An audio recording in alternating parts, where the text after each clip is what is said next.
आज प्रधानमंत्री के अंदर ये हिम्मत नहीं है कि वो ये कहें कि ठीक है, राहुल आ जाए फलाँ डेट पे, मैं अपना वक़्त निकालता हूँ। हम जो है वो जिस तरह से अमेरिका में 2 जो उम्मीदवार होते हैं वो आमने-सामने डिबेट करते हैं, उस तरह से डिबेट करें। अब अरविंद केजरीवाल ने एक और बात कही। उन्होंने कहा कि भाई देखो, सारा इलेक्शन इस बात पे लड़ा जा रहा है कि मोदी की गारंटी। खुद मोदी जी ये कहते हैं कि मोदी की गारंटी और उनके पक्ष के दूसरे लोग भी कहते हैं कि ये मोदी की गारंटी है। अगले साल उनकी उम्र 75 साल हो जाएगी, तो वो तो मार्गदर्शक मंडल में चले जाएँगे। फिर उनकी जगह अमित शाह आएँगे, वो ये कहेंगे कि वो सब चुनावी जुमला था।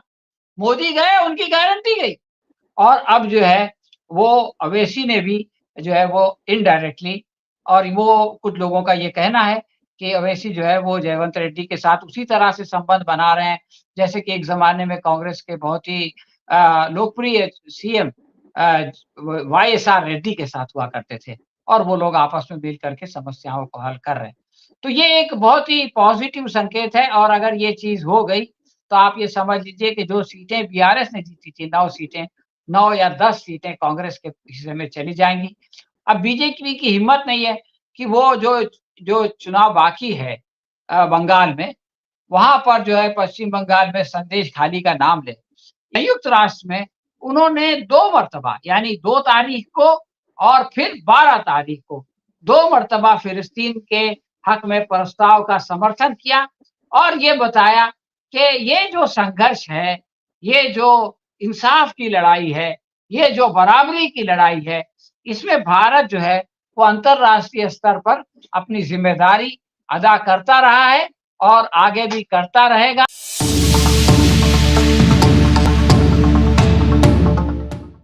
कि बीजेपी वाले ये कहते थे कि भाई प्रेसिडेंशियल टाइप का, राष्ट्रपति टाइप का इलेक्शन कराएँगे, जिसमें मोदी के सामने कौन है ये बताओ।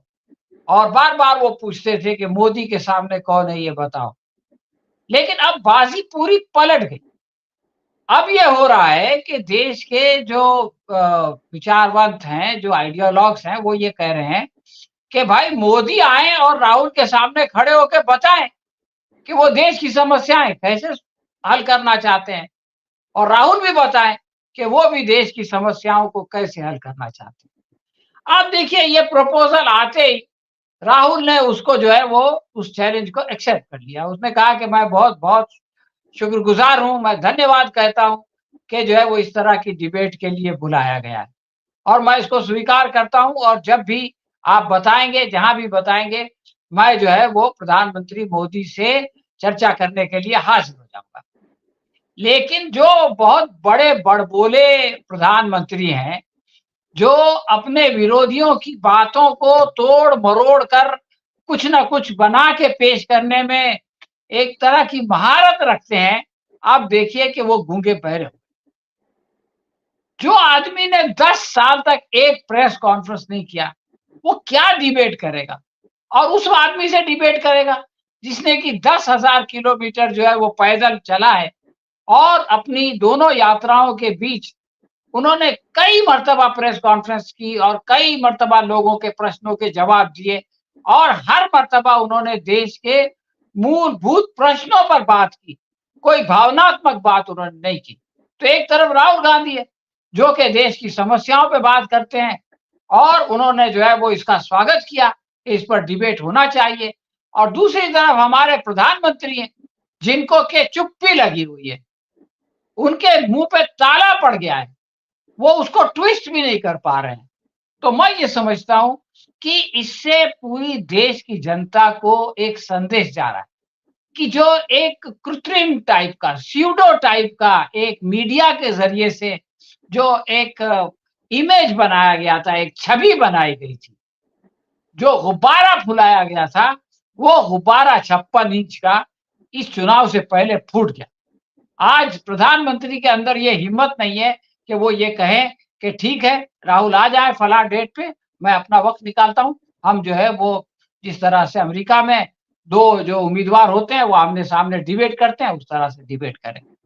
तो मैं समझता हूँ कि ये बहुत अहम खबर है। इसके अलावा अरविंद केजरीवाल के सिलसिले में बात आई है, लेकिन मैं कुछ बातें बढ़ाना चाहता हूँ। देखिए अरविंद केजरीवाल को ऐसे मौके पे जो है वो रिहाई मिली जबकि दिल्ली की सातों सीटों पर इलेक्शन बाकी है, यानी बिल्कुल सही समय पे। पंजाब का इलेक्शन बाकी है, हरियाणा में जो है वो आम आदमी पार्टी के कुछ असरात हैं। तो जो उनका प्रभाव क्षेत्र है अरविंद केजरीवाल का, वहां पर इलेक्शन होना है और उससे पहले सुप्रीम कोर्ट ने उनसे कहा कि जाओ प्रचार करो। और उन्होंने वो जब अभी आए हैं तो बहुत जबरदस्त सहानुभूति के साथ आए हैं। अरविंद केजरीवाल ने एक बात ये कही कि इनकी ये साजिश थी कि मैं जेल में जाऊंगा तो ये कहेंगे कि आप जो है इस्तीफा दे दो। मैं इस्तीफा दे दूंगा तो फिर ये कि सरकार खत्म हो जाएगी। फिर ये हमारे जो विधायक हैं उनमें से एक-एक को जो है वो ऑफर देंगे, लालच देंगे कि हम आपको मंत्री बनाते हैं, आप हमारे साथ आ जाइए। जो महाराष्ट्र में हुआ है वो दिल्ली में होगा। लेकिन अरविंद केजरीवाल ने कहा कि ऐसा तो कभी लिखा ही नहीं है हमारे कॉन्स्टिट्यूशन में कि अगर कोई जेल चला जाए तो उसको इस्तीफा देना चाहिए। तो इस तरह से अरविंद केजरीवाल ने इस्तीफा ही नहीं दिया, जेल से उन्होंने कहा हम सरकार चलाएँगे।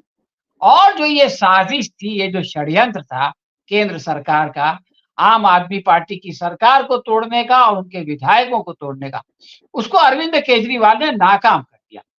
अब अरविंद केजरीवाल ने एक और बात कही, उन्होंने कहा कि भाई देखो, सारा इलेक्शन इस बात पे लड़ा जा रहा है कि मोदी की गारंटी। खुद मोदी जी ये कहते हैं कि मोदी की गारंटी और उनके पक्ष के दूसरे लोग भी कहते हैं कि ये मोदी की गारंटी है। अगले साल उनकी उम्र 75 साल हो जाएगी, तो वो तो मार्गदर्शक मंडल में चले जाएँगे। फिर उनकी जगह अमित शाह आएँगे, वो ये कहेंगे कि वो सब चुनावी जुमला था। मोदी गए, उनकी गारंटी गई। जिस तरह से कि मध्य प्रदेश में चौहान गए और उनकी सारी जो है वो गारंटी चली गई। नए आदमी ने कहा भाई उससे हमारा क्या लेना-देना है। तो आप ये देखें कि केजरीवाल ने जो बीजेपी का सबसे स्ट्रॉन्ग पॉइंट था कि मोदी की गारंटी, उसी के ऊपर एक प्रश्न चिन्ह लगा दिया और ये कह दिया कि मोदी तो 5 साल प्रधानमंत्री रहने ही वाले नहीं हैं। उन्होंने खुद ये उसूल बनाया कि 75 साल की उम्र में लोगों को मार्गदर्शक मंडल में चले जाना चाहिए, तो वो खुद जो है उसको निभाएँगे और खुद जो है वो अपना झोला उठा के चले जाएँगे।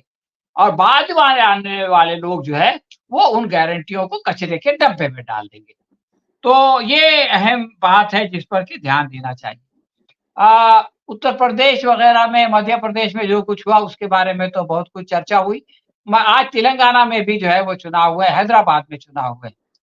तो हैदराबाद से जब मैंने लोगों से बात किया तो उन्होंने बताया कि असदुद्दीन अवैसी जो कि सांसद हैं और उनके बारे में ये बात कही जाती थी कि वो जो है वो बीआरएस के साथ हैं और वो बीजेपी की बी टीम है।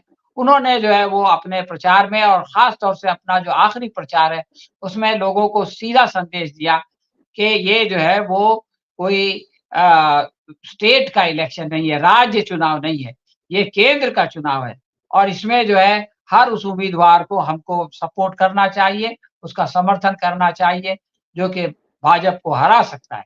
और इस तरह से उन्होंने एक तरह से जो है वो कांग्रेस की जो है वो समर्थन कर दिया।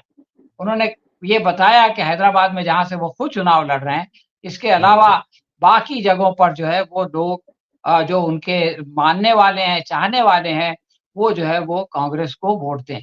तो इस तरह से आप ये देखें कि पिछली मर्तबा जो बीआरएस ने 9 सीट जीती थी, एक तो पहले असेंबली इलेक्शन हारने के बाद उनकी हालत कमज़ोर हो गई।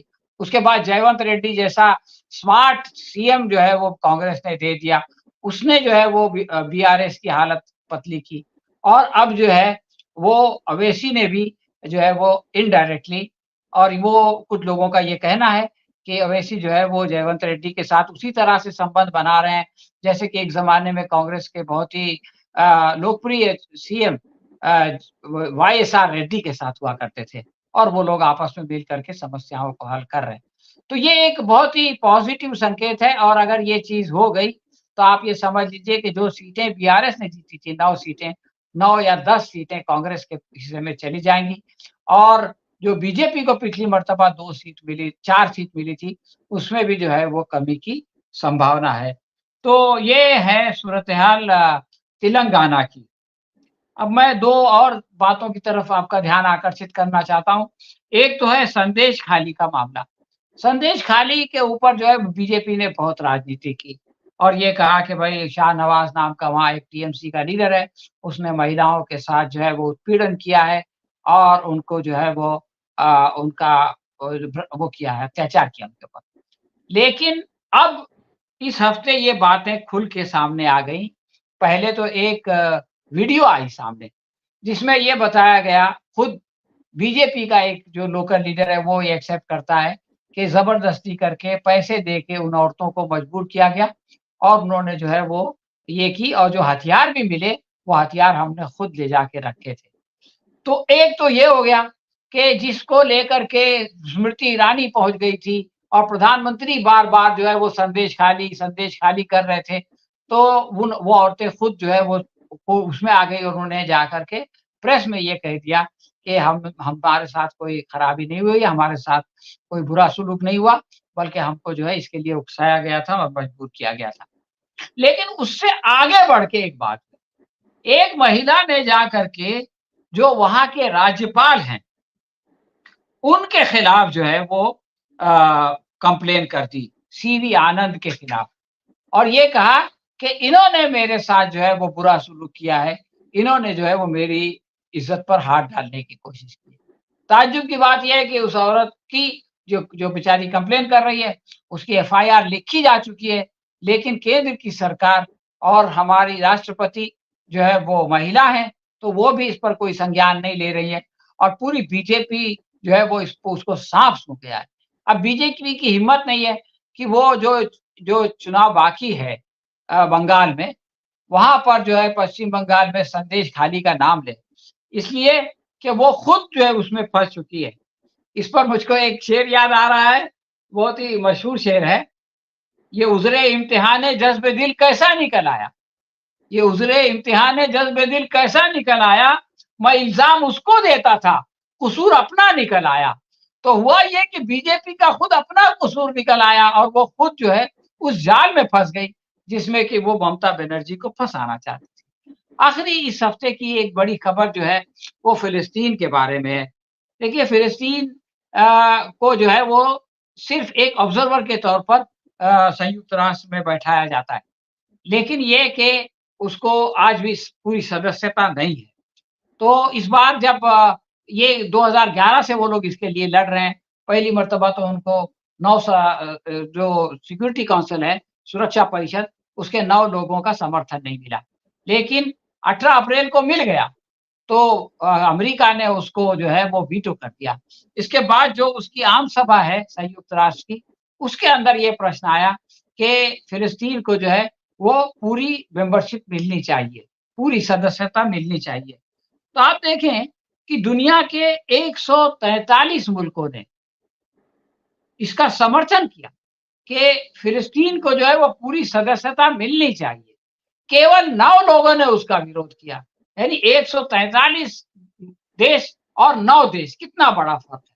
और 25 देश ऐसे थे कि जिन्होंने जो है वो फ़िलिस्तीन ना तो वो हाँ में थे, ना में थे, वो तटस्थ रहे। इसमें खुशी की बात ये है कि मोदी जी अपने चुनाव के लिए तो मुसलमान बहुत कर रहे हैं, लेकिन कम से कम सुरक्षा ये संयुक्त राष्ट्र में उन्होंने 2 मर्तबा यानी 2 तारीख को और फिर 12 तारीख को 2 मर्तबा फ़िलिस्तीन के हक में प्रस्ताव का समर्थन किया और ये बताया कि ये जो संघर्ष है, ये जो इंसाफ की लड़ाई है, ये जो बराबरी की लड़ाई है, इसमें भारत जो है वो अंतर्राष्ट्रीय स्तर पर अपनी ज़िम्मेदारी अदा करता रहा है और आगे भी करता रहेगा और ये जो इलेक्शन लड़ने के लिए जो तमाशे करने पड़ते हैं, उसका प्रभाव उस पर नहीं पड़ेगा। तो ये एक अच्छी बात है, जिसको कि मैं स्वागत योग्य समझता हूँ।